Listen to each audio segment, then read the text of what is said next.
2000년 전 예수께서 이 땅에 오셨다고 해서 그날을 축하하는 오늘 성탄절이라고 합니다. 찬양처럼 예수께서 이 땅에 오셨다고 합니다. 근데 왜 우리 예수 그리스도는 밤에 오셨을까요? 고요한 밤, 거룩한 밤에 오셨다고 합니다. 우리의 탄생들은 다 다르죠. 낮에 낳는 사람이 있고 저녁에 낳는 사람이 있고 새벽에 낳는 사람들이 있는데 왜 우리 예수 그리스도께서는 밤에 오셨을까요? 진정하게 오신 것이 무엇일까요? 성경 에베소서 5장 8절에 이렇게 얘기합니다. 너희는 전에 어둠이 있더니 이제는 빛의 자녀다. 어둠과 빛을 대조적으로 얘기를 하면서 어둠 가운데 예수 그리스도가 왔다는 것은 빛이 오셨다는 거거든요. 밝은 세상이 되었다는 이야기입니다. 2000년 전 오신 예수로 말미암아 우리가 죄사함을 받았다. 예수를 영접하기 시작했습니다. 성탄절만 되면 온 세상이 따뜻했어요. 이맘때 되면 눈도 많이 왔고 교회 가면 선물도 많이 주고 저희 어렸을 때는 공책이나 연필 이런 것들을 쉽게 살 수 있지 않아요. 제가 있었던 동네 교회에서는 크리스마스 때 교회를 오면 먹을 것도 줬던 것 같고요. 공책하고 연필을 줬던 것 같습니다. 성탄절은 굉장히 따뜻한 날이었어요. 뭔가 푸근하고 그렇게 느끼는 날이었습니다. 지금은 우리가 잘 살다 보니까 그런 공책이나 연필이나 먹을 거로 우리에게 성탄절이 위안을 주지 못합니다. 분명히 저 어렸을 때는 그런 위안이 있어요. 저곳에 가면 좋은 것이 있을 것이다 이렇게 생각을 했고 성인이 됐을 때 예수 그리스도 영접했을 때 예수 그리스도를 믿으면 굉장히 좋을 것이다. 그리고 또 마음이 또 많이 편안해졌고 처음 교회 나가서 성탄절을 겪었을 때는 굉장한 기쁨이 있었던 것 같아요. 오늘날까지 이런 성탄절이 지내왔는데 요즘은 코로나로 인해서 많은 생각들이 달라진 것 같아요. 다니면서 보니까 옛날에는 길거리에서 성탄 음악이 나왔어요. 저 어렸을 때 길거리나 어느 매장이나 가면 캐롤송들이 계속 흘러나왔어요. 이 성탄 분위기와 새해 분위기가 같이 이렇게 즐기고 기쁨으로 받아들이고 또 새로운 새해 소망도 느끼고 그랬던 것 같습니다. 요즘은 길거리에서 캐롤송을 들을 수가 없죠. 더욱 성탄의 분위기가 나지 않는 것 같아요. 예수 그리스도를 믿는 분들은 성탄으로 말미암아 예수 그리스도가 이 땅에 와서 우리의 죄를 사해 주셨다 이런 부분에서 굉장히 기쁘게 생각하는 날이라고 생각합니다. 성경에는 성탄의 얘기가 없어요. 성탄이 무엇이다 이렇게 써 있는 게 없어요. 예수 그리스도가 오고 나서 사람들이 예수 그리스도가 2000년 전에 오신 것을 우리가 기념하자 그래서 성탄절을 만들기 시작합니다. 성탄절 예수 그리스도 오신 날을 축하하는 날 그래서 많이 생각을 하거든요. 크리스마스는 기독탄실이다. 기독교에서는 예수 그리스도의 탄생을 기리는 기념일이다. 대부분의 기독교 종파들이 예수 그리스도를 믿는 교단들은 이 기념일을 꼭 지킵니다. 심지어는 온 나라, 이 지구상에 있는 나라들이 달력에 25일, 12월 25일 되면 빨간 글씨로 표기를 해서 대부분의 나라들이 공휴일로 지정되어 있습니다. 12월 25일은 성탄절이고 믿는 사람이나 믿지 않는 사람이나 우리나라에서는 공휴일로 지정해서 즐거운 날이라고 이렇게 생각합니다. 예수 그리스도의 나심을 날짜로 표기할 수 있는 것은 없어요. 유대교에서 얘기를 할 때는 1월 14일 이렇게 좀 얘기를 합니다. 1월 14일 하면 6월절이 생각이 나죠. 그런 의미하고 연관이 되고 이 지금 우리가 쓰는 달력 이런 내용에서 보면 12월 25일이 1월 14일과 같다 이런 주장을 하시는 분들도 있습니다. 내용을 따라서 보시면 왜 12월 25일이 성탄절이 됐는가 이런 부분을 표기해 놨습니다. 세계 여러 지역에서는 12월 25일을 성탄절이라고 하고 있고요. 기존에 쓰던 날짜들이 있었나 봅니다. 율리 우수력이라고 일반 교회에서 썼던 날입니다. 이 12월 25일은 1월 7일과 같다고 그럽니다. 근대에는 기독교 국가들이 1월 7일로 한 해의 시작을 생각했다고 합니다. 한 해의 시작이 뭐냐면 한 해의 시작 새해죠. 새해를 시브리어로 보면 로시 하샤나 이렇게 얘기합니다. 머리가 바뀌었다 이런 뜻인데 다음 주가 새해죠. 다음 주 새해에는 로시 하샤나 왜 새해라고 표기했는지 성경적인 의미를 찾아서 은혜를 나눠보도록 하겠습니다. 명칭과 어원은 우리나라에서는 기독교 이르는 게 메시아라는 뜻입니다. 크리스토스 이렇게 하고 기름을 부었다. 영어로 크리스투스, 크라이스트, 우리나라로 넘어와서는 기리사독, 기독 이른다고. 기독교, 예수 기독 장로의 예수 기독교, 그러니까 예수를 두 번 쓰는 거죠. 예수라는 단어와 기독이라는 단어도 한문으로 보면 이 기독이라는 단어가 예수라는 단어입니다. 이게 표기했듯이 시브리어는 메시아를 그리스어로 번역한 말인 그리스도를 다시 영어식으로 읽은 것이다.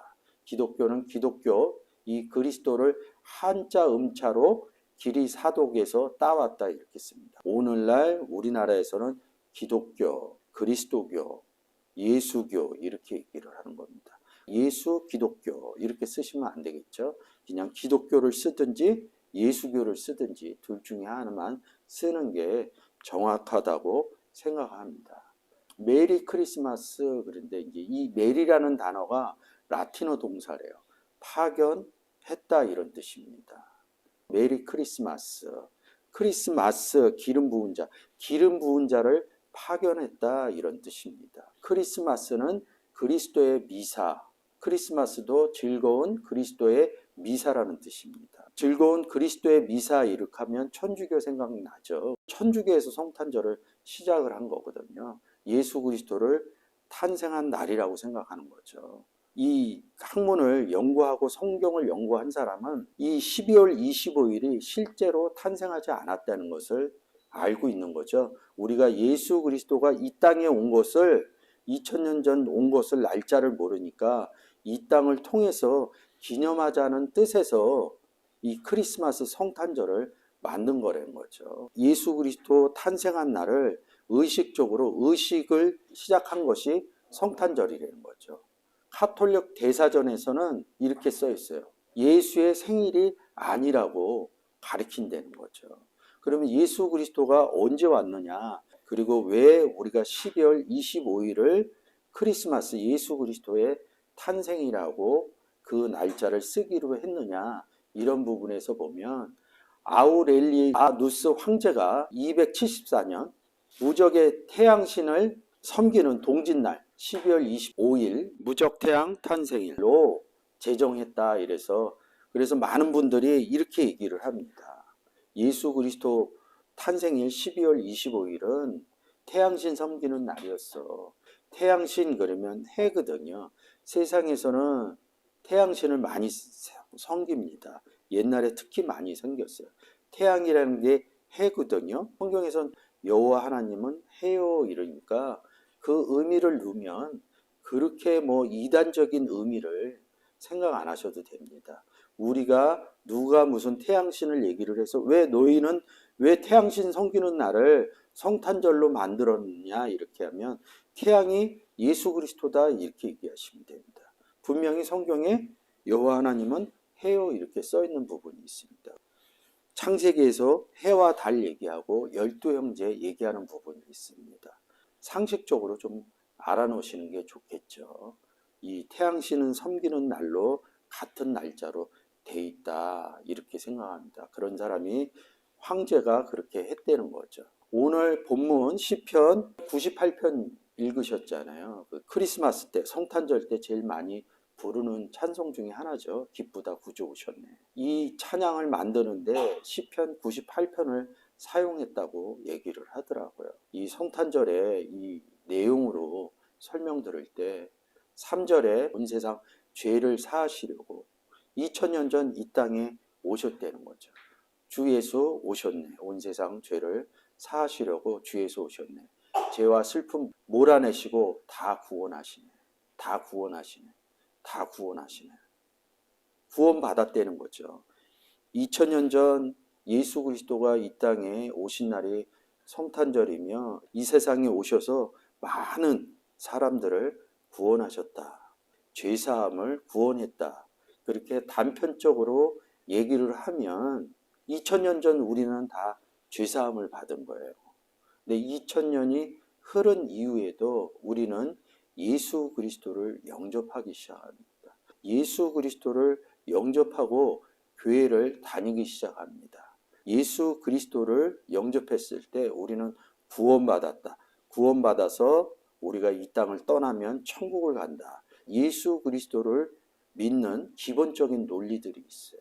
2000년 전 구원하신 사건하고 우리가 이 땅에서 예수 그리스도를 영접해서 구원하신 사건하고 명확하게 이야기해 주지 않습니다. 땅에 오셔서 영접한 내용이 있고 오늘날 우리가 각자 예수 그리스도를 영접한 날이 있습니다.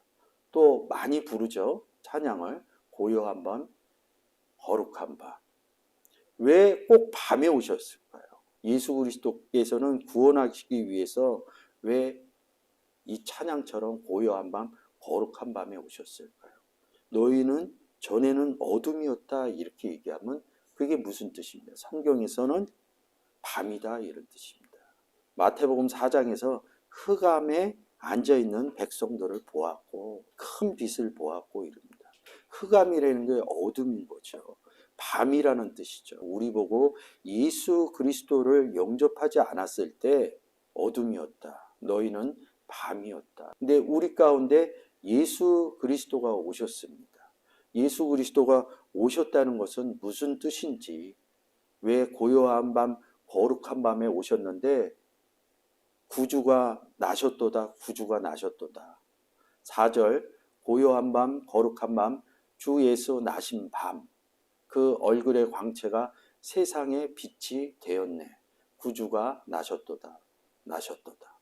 어떤 세상의 빛이 되었을까요? 하나님이 이렇게 말씀을 하십니다. 성경을 통해서. 세상을 이처럼 사랑하사 그 독생자를 우리에게 주셨다고 이렇게 얘기합니다. 독생자 예수 그리스도가 필요한 사람이 누구입니까? 너희가 전에는 어둠이었더니 어둠인 사람. 예수가 없었다는 것은 뭐냐면 구원을 얻지 못했다는 겁니다. 구원 얻지 못한 사람한테 예수 그리스도가 필요한 겁니다. 저도 예수 그리스도가 없었을 때 성경에서는 하나님이 얘기하는 게 너희는 죄인이다. 뭐 세상에 도둑질하거나 누구를 때리거나 그래서 우리가 죄인 됐던 게 아니라요.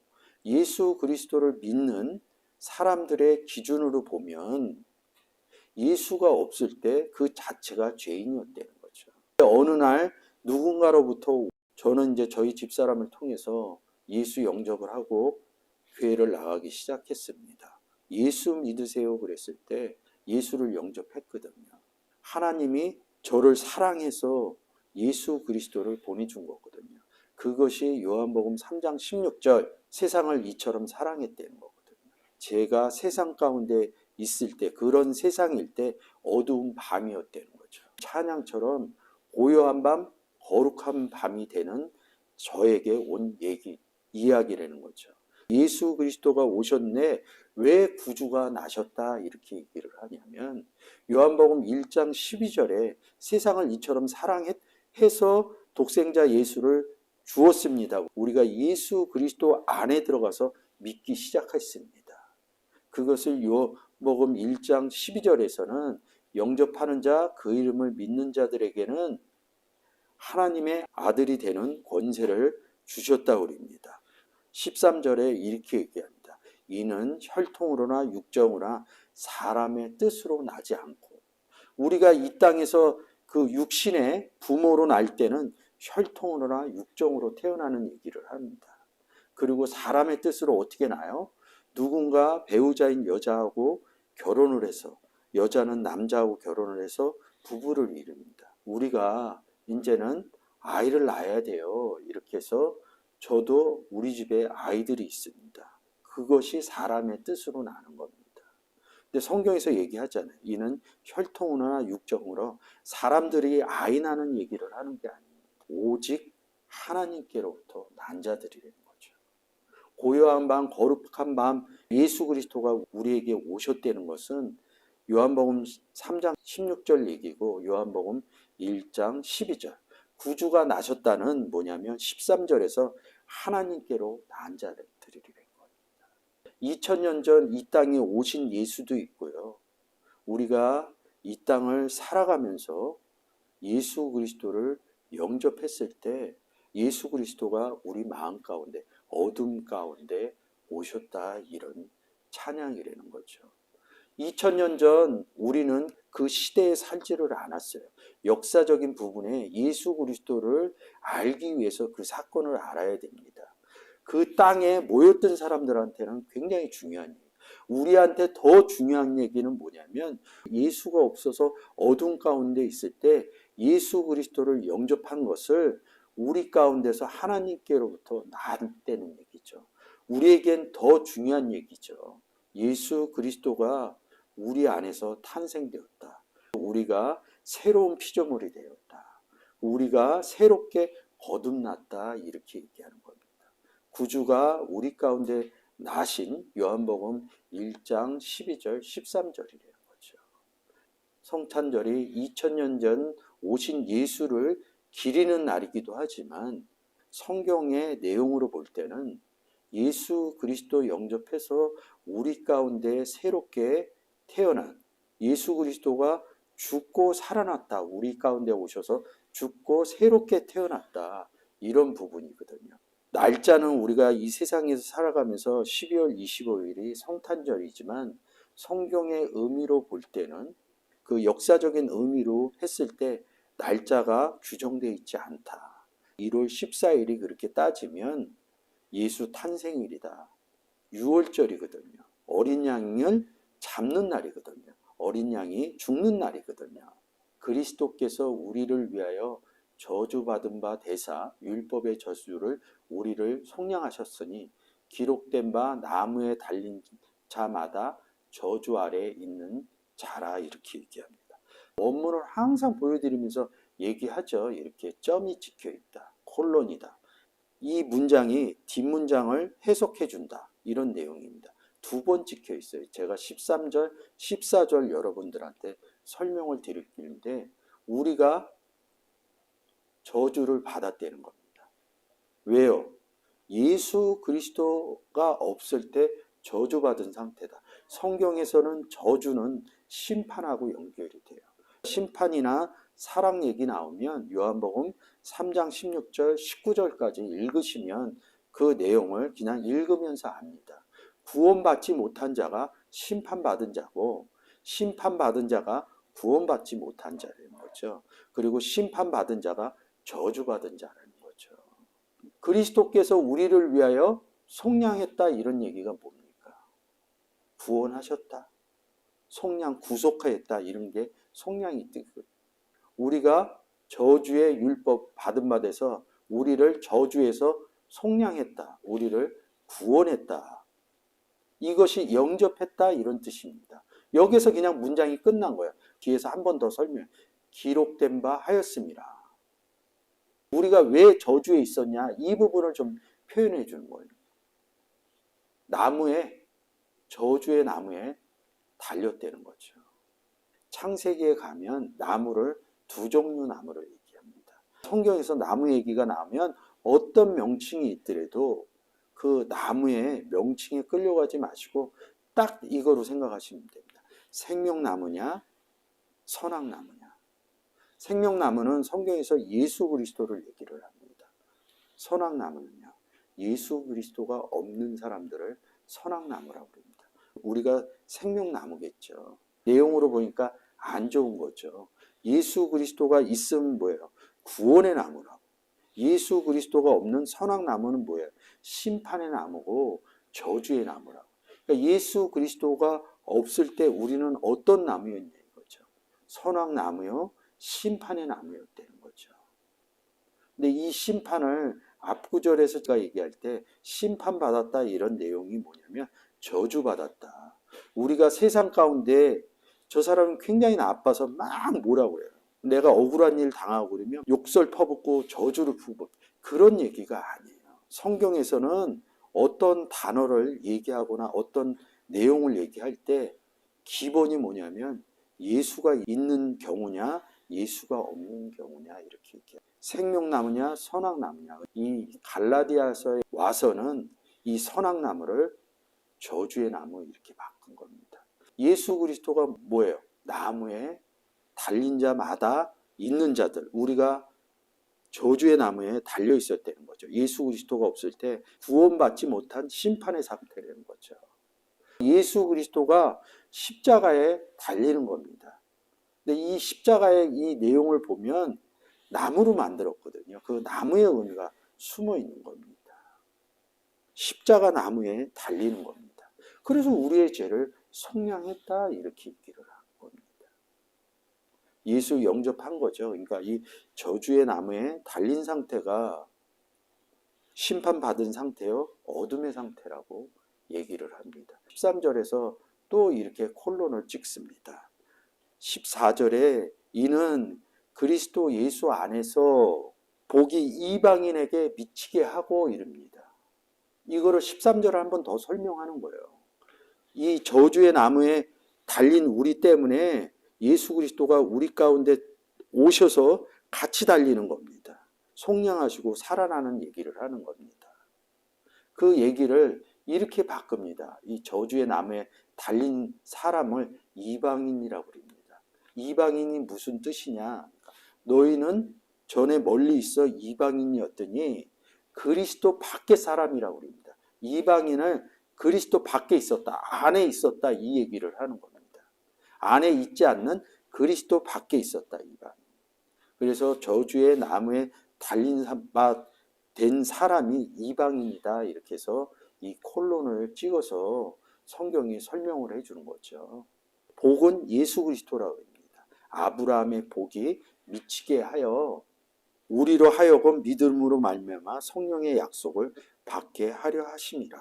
2000년 전 오신 예수 그리스도의 기념비적인 성탄절도 여러분들이 지내셔야 됩니다. 기념일로 오늘처럼. 예수 그리스도가 진실로 언제 태어났냐 성경에서 생각할 때 영접했을 때 우리 안에서 태어났다는 거죠. 예수 그리스도. 우리 안에서 예수 그리스도만 태어난 게 아니라 성경은 우리의 다시 태어남을 얘기한다는 거죠. 그러니까 예수 그리스도의 생일이 곧 예수 그리스도가 우리 가운데서 태어났을 때 죽고 다시 부활하는 사건을 통해서 2000년 전 십자가에서 죽고 부활하는 사건이 있듯이 우리 가운데 오셔서 그냥 우리를 살린 게 아니라 로마서 6장에서 우리와 함께 죽고 다시 살아났다 이렇게 부활한다 이렇게 얘기를 합니다. 부활절도 얘기를 하지만 우리 가운데 예수 그리스도가 살아나듯이 예수 그리스도만 살아난 게 아니다. 우리도 새롭게 다시 그리스도 안에서 태어난 날이죠. 진정한 의미의 성경에서 구원의 의미의 성탄절은 내가 예수 그리스도를 영접한 날이요 예수 그리스도의 생일이요 나의 생일이다. 예수 그리스도를 영접한 나의 생일이다. 이렇게 얘기를 합니다. 예수 그리스도가 오기 전에 마태복음 2장 1절에서 베들레헴에서 나셨다 이렇게 얘기를 합니다. 그 전에 뭐라고 써 있냐면 아들을 낳으리니 이름을 예수라 하라. 이는 그가 자기 백성을 저희 죄에서 구원할 자이십니다. 그래서 예수 그리스도가 이 구절 때문에 우리 가운데 오셔서 태어났다 제가 얘기를 하죠. 그러니까 이런 마태복음에 예수 그리스도 오신 역사적인 의미로 여러분이 생각하실 거냐? 내가 예수 그리스도를 영접한 성경에서 구원의 의미로 생각할 것이냐? 이런 부분이 달라진다는 거죠. 아들을 낳았다는 거죠. 무릇 하나님의 영으로 인도함을 받는 그들은 곧 하나님의 아들이라 이렇게 얘기를 하잖아요. 우리 보고 그래서 하나님의 아들이라고 그러는 겁니다. 예수 그리스도가 우리 가운데 오셔서 다시 죽고 살아나셨기 때문에 예수 그리스도만 탄생이 된 게 아니라 우리도 새롭게 탄생이 됐다는 거죠. 우리가 하나님의 아들이라는 거죠. 제가 매번 이렇게 얘기할 때마다 설명드리는 부분이 있어요. 첫 열매가 되신 예수 그리스도 이런다. 그러니까 예수 그리스도가 첫 열매니까 우리는 뭐 두 번째 열매 아니라고 그러잖아요. 첫 열매인 예수 그리스도 안에 우리가 들어갔기 때문에 우리가 첫 열매이라는 거죠. 하나님의 아들이신 예수 그리스도 안에 우리가 영접해서 들어갔기 때문에 우리가 하나님의 아들이다 이렇게 얘기하는 거하고 같은 의미죠. 그래서 영접했다 이렇게 얘기를 하면서 또 다른 구절에서는 갈라디아서 4장 6절에 너희가 아들인 거로 하나님이 그 아들의 영을 우리 마음 가운데 보내서 아바 아버지라 부르게 하셨다는 거죠. 그 아들의 영만 보내준 게 아니라 항상 얘기하잖아요. 아버지야 나는 하나였기 때문에 뭐예요? 아들의 영만 온 게 아니라 하나님의 영도 우리 마음 가운데 같이 오셨다는 거죠. 태어난 것이 아까 얘기했듯이 그리스도만 태어난 것도 아니고 나도 태어났다. 근데 요한복음 1장 12절에서 하나님께로부터 난 자들이라는 거죠. 그 하나님이 어디 있냐고요. 그 아들의 영을 보내주실 때 우리와 같이 왔다는 거죠. 마태복음 1장 24절에 보라 처녀가 잉태하여 아들을 낳을 것이요 그 이름을 임마누엘이라 하리라. 이 임마누엘을 번역하면 뭐냐? 하나님이 우리와 함께 계시다는 거예요. 아들이 우리 안에서 태어났는데 왜 하나님이 우리와 함께 계시다는 거예요. 그 아들의 영을 보내주실 때 아버지와 나는 요한복음 10장 30절에서 하나다 이렇게 얘기했기 때문에 아들만 영접을 한 게 아니라 아버지도 영접했다는 얘기죠. 이런 부분에서 여러분들이 잘 생각을 해야 성경은 이렇게 교차되는 부분이 있어요. 이런 은혜가 깨달아지면 두렵지가 않습니다. 예수 그리스도가 내 안에 있고 하나님이 내 안에 있다 그러면 우리가 막연하게 성경을 모를 때는 하나님을 믿는 이유는 딱 이거 하나입니다. 성경을 모르고 하나님은 왜? 위대하신 이 세상을 통치하는 신을 내가 믿는 거거든요. 통치하는 신을 믿는데 권력자들이 힘이 있어요. 이 세상의 권력자들이 이 세상을 다스립니다. 권력자보다 더 높으신 하나님을 우리가 믿기 시작한 거죠.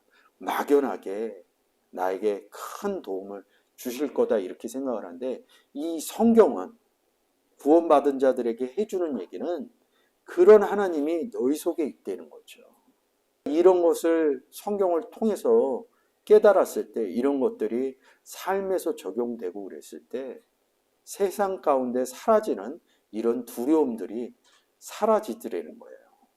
아, 하나님이 나와 임마누엘에 계시는데 이런 것들이 두려움 가운데 내가 떨 일이 아니다. 이런 생각이 드는 거죠. 예수 그리스도를 영접한 성탄절이 2000년과 내가 영접한 성탄절이 있다는 거죠. 예수 그리스도를 영접해야지만이 성탄의 진정한 기쁨을 누릴 수 있다는 거죠.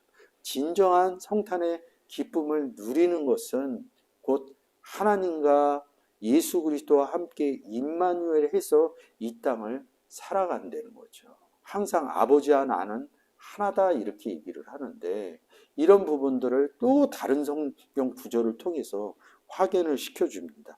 고린도후서 5장 17절에 영접한 얘기를 그리스도 안에 있으면 새로운 피조물이다 이렇게 얘기합니다. 이전 것은 지나갔다. 어떤 이전 것이요? 우리는 이제 저주의 나무에 달려있지 않습니다. 예수 그리스도가 저주의 나무에 달려있던 우리에게 오셔서 같이 함께 죽고 살아나는 로마서 6장 3절서부터 6절까지의 내용을 이야기하면서 우리는 어떻게 부활해요? 생명나무와 함께 있는 상태가 되는 거죠. 이전 것은 지나갔다. 보라, 새 것이 되었다. 어떤 새 것이요? 이렇게 보는 것처럼 생명나무와 함께 달린 게 아니라 함께 있는 우리가 됐다는 거죠. 18절에 모든 것이 하나님께로 났다. 하나님으로부터 태어났다. 이런 얘기입니다. 요한복음 1장 12절 13절, 고린도후서 5장 17절은 요한복음 1장 12절 내용을 얘기를 한 거고요. 18절은 모든 것이 하나님께 났나니 이렇게 얘기합니다. 요한복음 1장 13절을 얘기를 하죠. 우리 안에 예수 그리스도만 영접한 게 아니라 하나님도 영접을 했다. 근데 뭐라고 그래요? 예수 그리스도가 우리 안에 계셔요. 이렇게 얘기하면서 성경은 대부분의 내용들이 그리스도 예수 안에서 이렇게 얘기합니다. 우리가 그리스도 예수 안에 들어갔다 이런 표현을 더 많이 씁니다. 19절에 이는 하나님께서 그리스도 안에 계시사. 우리가 왜 새로운 피조물이 됐어요? 그리스도 안에 들어갔기 때문에 새로운 피조물이 된 거거든요. 그리스도는 하나님과 함께 계시다. 그래서 19절에 하나님께서 그리스도 안에 계시사 이렇게 써놓은 겁니다. 크리스마스, 크리스토스, 기름 부었다 이렇게 얘기를 하잖아요. 왜 이 의미를 써놨냐면 그리스도 예수 안에서 우리에게 하나님이 기름 부었다 이렇게 얘기합니다. 지금 19절 얘기 하나님께서 그리스도 안에 계시다. 왜 계셔요? 우리가 들어갔더니 우리에게 기름 부어졌다. 집사라는 의미하고 말씀 전하는 자라는 의미하고 목사라는 의미하고 다 같다는 뜻입니다.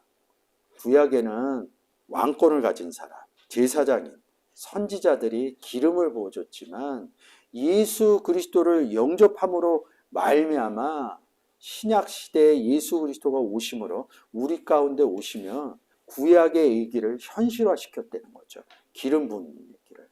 그 기름 부음을 받으려면 어디로 가야 됩니까? 예수 그리스도를 영접하지 않으면 기름 부음을 받을 수가 없어요. 크리스마스, 기름 부은 날이라고 그러는 겁니다. 그 기름 부은 날이 어디예요? 예수 그리스도 안에서 고린도후서 1장 21절에서 하나님께서 기름을 부었다. 누구에게요? 예수 그리스도 영접한 사람들에게 기름 부은 날이라는 거죠. 크리스마스, 성탄절. 우리의 이야기죠. 기름 부어졌다. 크리스마스. 예수 영접해야지만 그리스도 안에 들어가서 하나님이 기름을 부어주시는 날이라는 거죠. 성경은 이런 부분을 여러 가지로 설명을 합니다. 마태복음 2장 1절에서 베들레헴에서 났어요. 헤롯 왕이 어디에서 났는지를 몰라요. 헤롯을 뭐라고 그러냐면 이 헤롯의 단어의 문장으로 이렇게 찾아가 보면 사단 마귀로 나와요. 헤롯은 여우다 이러면서 여우도 굴이 있고 이러는데 예수 그리스도는 머리 둘 곳이 없다 이러면서 여우와 굴과 이런 내용들을 연결하면 헤롯은 사단 마귀라는 뜻입니다. 성경은 너희 안에 예수 그리스도가 있느냐 하나님이 있느냐 이렇게 얘기하면서 반대급부를 싹 섬겨놓은 게 뭐냐면 예수 그리스도가 없는 사람은 사단 마귀가 있다 이렇게 써놓습니다. 그래서 헤롯은 사단 마귀다 이런 내용들이 성경에 숨겨져 있는 거예요. 헤롯이 물어봅니다. 어디에서 났느냐 이렇게 묻습니다. 2절에 유대인 왕으로 나시니가 어디 계시느냐 이렇게 묻습니다. 누가요? 헤롯이 물어본 거예요. 이 의미는 뭐냐? 역사적으로 못 찾아내요. 그건 역사적 얘기라고요. 우리의 죄를 구원하신다고 그러잖아요. 그럼 2000년 전 우리의 죄를 구원하셨다 그러면 오늘에 사는 우리가 다시 예수 그리스도를 영접을 할 이유가 없다는 거죠. 그런 부분에서 보면 우리 가운데 온 예수 그리스도가 성탄절이라는 거죠. 영접한 날이 성탄절이라고 얘기를 하는 겁니다. 반대급부로 예수 그리스도가 어디에서 나셨냐 이걸 모르면 얘기가 좀 달라지는 거죠. 2000년 전 온 사건도 모르는 사람도 있어요. 이제 구원의 사건에 예수 그리스도가 어디에서 탄생했느냐 이런 부분을 얘기를 한다면 영접하신 분들은 내 안에서 탄생하셨어요. 이렇게 얘기를 하셔야 된다는 뜻이죠. 내 안에서 탄생한 거를 모르면 유대인의 왕이 어디 계시냐 이런 내용이 된다는 거죠. 오늘 성탄절을 통해서 2000년 전 오신 예수 그리스도를 기념하시고 오늘의 이 내용들이 성경적이라고 생각하면 영접한 날이 성탄절이구나 이렇게 생각해 주셨으면 감사하겠습니다.